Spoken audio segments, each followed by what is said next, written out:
1969.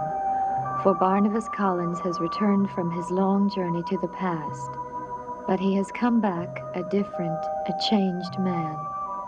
And Julia Hoffman seeks to find the secret to his behavior in a mysterious box, which he somehow brought from the past.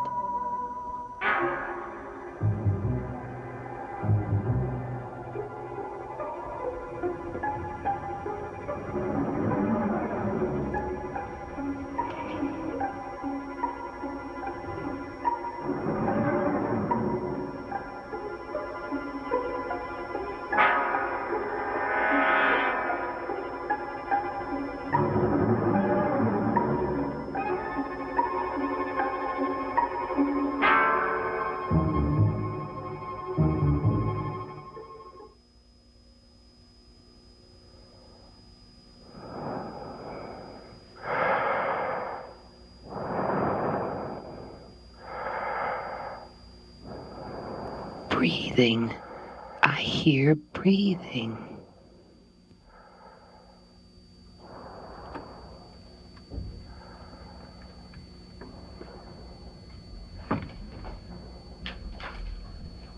Julia!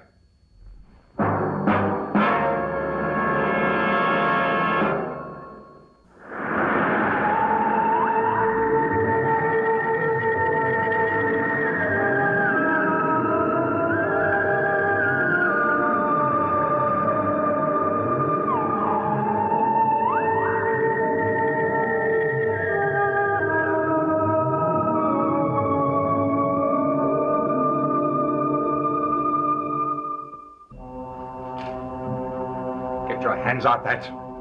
Barnabas. Get out of this house.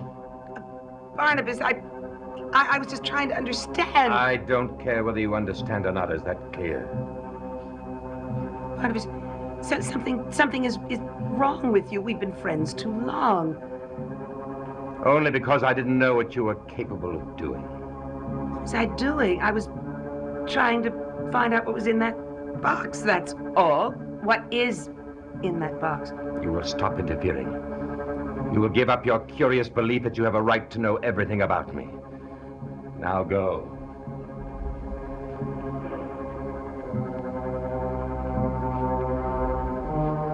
No, I won't go, Barnabas. Perhaps I was wrong to try to find out what's so important in that box. I don't care to talk to you about it. You are going to talk to me about it, Barnabas. You owe me that much. I owe you nothing. Barnabas, I want to help you. I know that something is terribly, terribly wrong. You have changed. I've lost my patience with you. I don't care to have anyone around who's going to betray me. Betray you? Barnabas, you would never have talked to me like that before you left. You would know that if I were doing something that you disapproved of, that you would understand why I was doing it. Well, I'm tired of understanding. What has changed you, Barnabas? I can't forget how close we've been, even if you can, Barnabas. You can't blame me for wondering what's happened. I'll go now.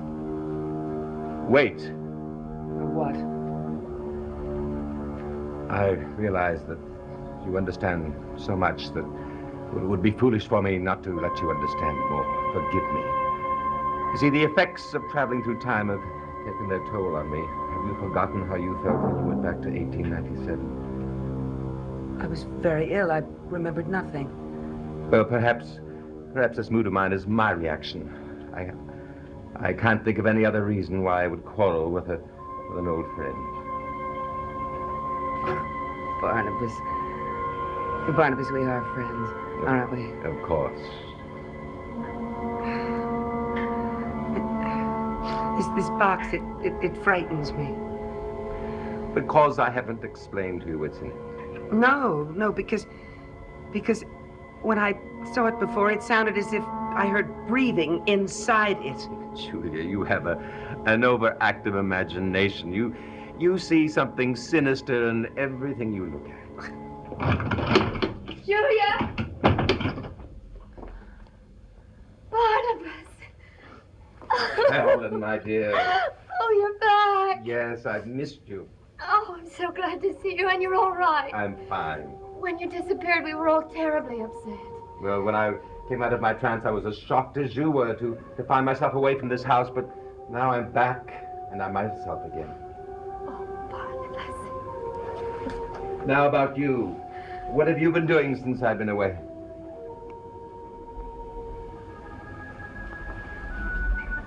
Carolyn? Carolyn, what's wrong? Yes, what? Oh, I won't bother you about it now. Carolyn, you came to this house to try to find me, didn't you? I've seen Sabrina Stewart, that's all. She sent for me. How could she? She can hardly speak. Oh, she can say much more than you think she can say. What did she say? She warned me about Chris.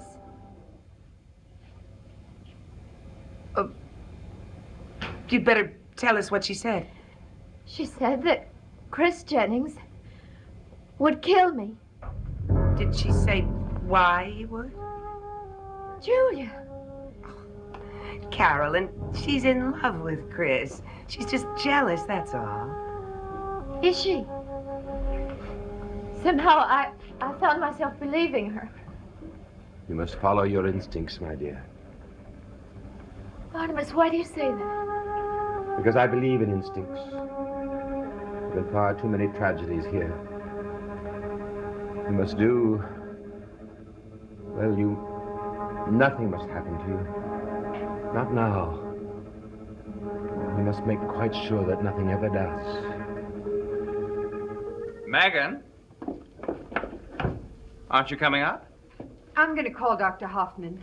But I thought we decided it was too late. Well, I think she'd be interested. After all, it's a telegram. And a telegram is always a matter of life or death. Always. How did I ever marry you? Here we are living in the 20th century, the most exciting century the world has ever known. I mean, we're sending men to the moon. And you're so old-fashioned, your hands tremble when you open a telegram. True. How can you love me? That's easy. Very easy and very nice, too. All right, call Dr. Hoffman and then let's go to bed.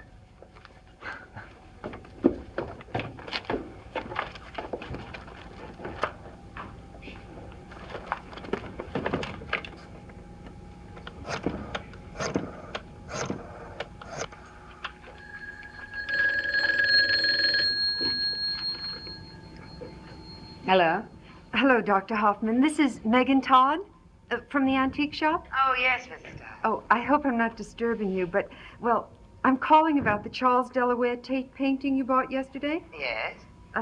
If you're going to be in town tomorrow, I wondered if you'd just drop by the shop. Of course. What about the painting? Well, I'd rather not go into it on the phone. I just want to talk to you about it. Well, I'll see you tomorrow then. Okay, thanks. Bye. Bye.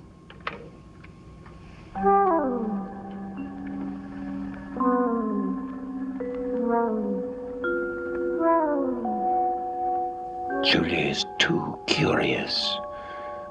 And if she is, others will be too. When will the time come? Will I simply know it? Will I?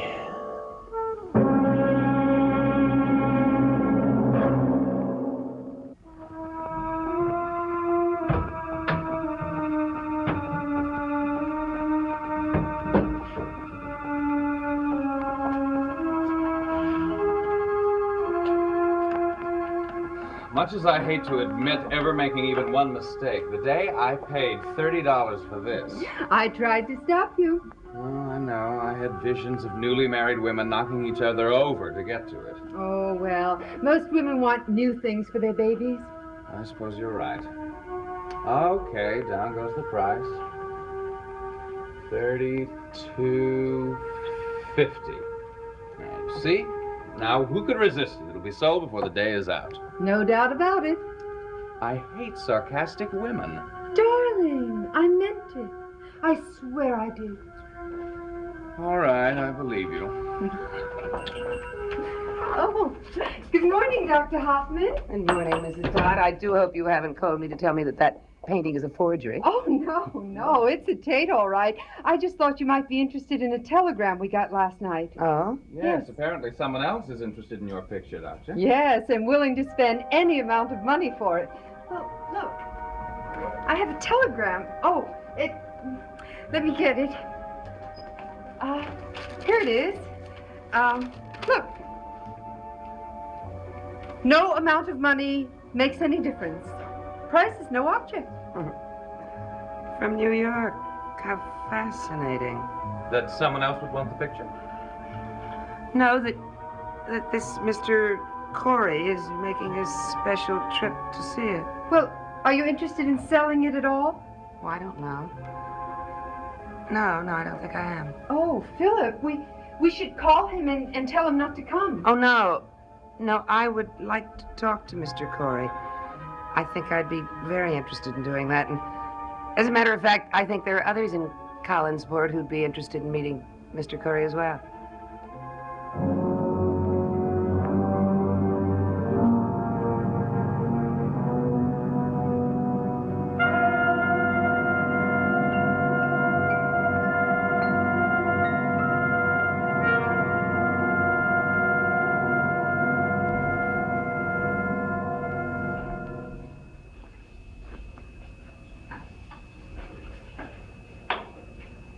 Good afternoon, Carolyn. Barnabas. I worried about you last night after you left, Oh, you shouldn't have. but you were so upset. Barnabas, I don't know if I'm being silly or not. Chris called me this morning, and I had Mrs. Johnson tell him I was out. Perhaps that was best. Oh? Carolyn, Ned Stewart blames Chris for whatever happened to his sister. When she and Chris were seeing each other, she was so young, as vital as you are. What could Chris have done? Oh, Barnabas, I just don't understand him. That's what makes me wonder. He's so guarded, as if he were hiding something. I think you should assume that. Do you mean that? Yes. What could it be? Well, he's been behaving so peculiarly since her arrival here. You remember that we all had a great difficulty in getting him to see even his own sister, Amy. I know there's so many unexplainable things about Chris. And yet, And yet you like him. once or twice, I've even thought I was falling in love with him. Well, I hope you're not, Carolyn. Why? It would be a mistake. Barnabas, how can you know that? I simply feel it. No, you know more, don't you? I know there will be love for you in your time. A love that will be much, much more meaningful than any romance you could have with Chris. You sound so definite. How can you know about the future? About your future, well, I'm very certain. I don't remember your always having been. Am I not allowed to change, Carolyn? Yes. Yes, of course you are.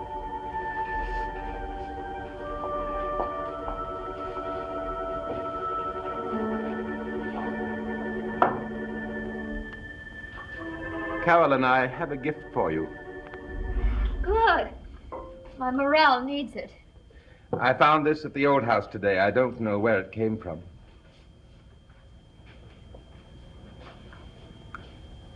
Oh, how lovely. A 5-pointed star. I believe it's called a pentagram. Wear it. Always. Will you? Always? Yes, as a favor to me. Yes, of course. Thank you. It's a good luck charm, really. It will bring perhaps the love that you so well deserve. Barnabas, you really don't think I should see Chris, do you? Carolyn, I don't think you should do anything that would ever cause you harm. Then you believe Sabrina? Yes, Barnabas. she's not jealous. And you're far too important a person to have anything happen to you. Now wear it. Wear that charm. Believe me, I'll feel much, much better.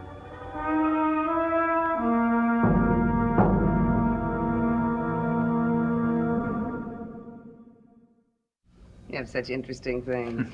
We scrounge the neighborhood for them. You will let me know when this Mr. Corey comes, won't you? Oh, yes, of course. Thank you. Oh, hi, Carolyn. Philip, delighted to know I'm not here on a social visit. I'm actually here to buy something. Oh, Julia.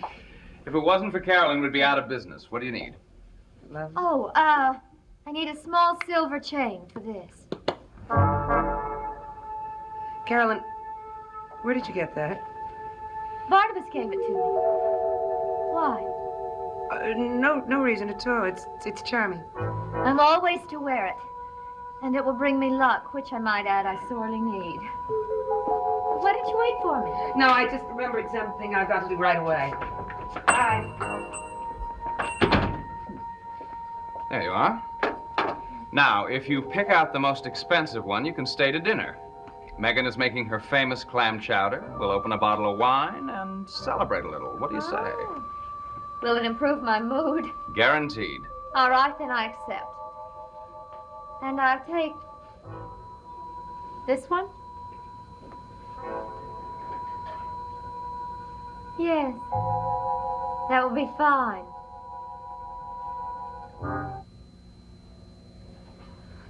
Barnabas, why did you give Carolyn the pentagram? You know as well as I do, to protect her from Chris. Yes, I know that Chris is a problem, but I think I can handle him. How? He may change at any moment. The full moon has no effect in his case. I know, but we could take him to Wincliffe, and the moment there's a change, we could just keep him in confinement. Well, you do whatever you want, but I'm busy with something else. Too busy to hear about Quentin Collins? I thought that might interest you. What about Quentin? Well, Barnabas, that tape painting I bought, the antique shop got a telegram about it. Well? Could be from Quentin. It's signed by somebody named Corey, and it's from New York. But whoever this Corey is, he wants that tape very badly. You're so irrational. Barnabas, we know the significance of the tape portrait of Quentin. We know that Quentin is alive somehow Do in we? this time. Yes, Beth saw him in the year 1969. That's why Patafi wanted his body, so he could be here. But that was before the portrait was destroyed in the fire. Who told you they saw it burn? Tate himself. Oh, he could have been lying, Barnabas.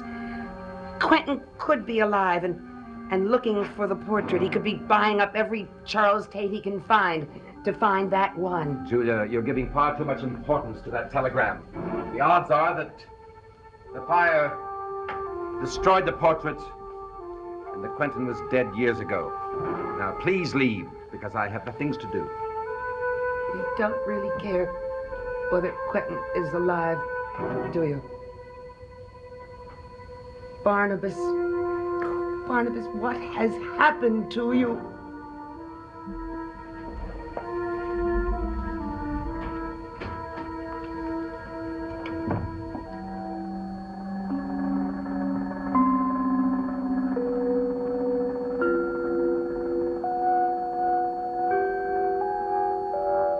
It is time.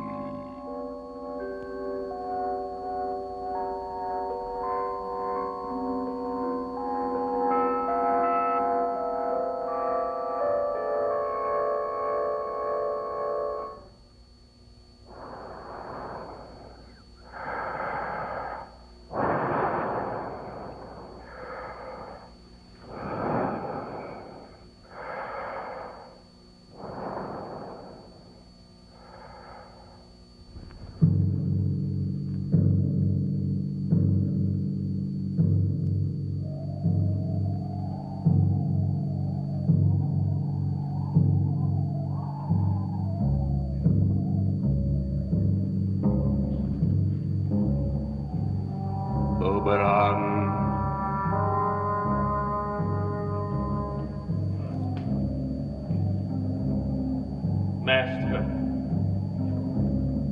am in need of your guidance. Tell me, man of earth, how I will know the chosen ones. Tell me so that I will make no mistake in this most important moment in time. One will wear the sign of the Naga. Where will I find them? They will come to you. When? You will hear a knocking at your door. It will wake you from your sleep. When you open the door, they will be strangers, but you will know them. And I will know to trust them and to lead them through the mysteries that will make them respond and do what they must do. All is to go as it must. You will know the sign of the Naga, the sudden knocking at the door.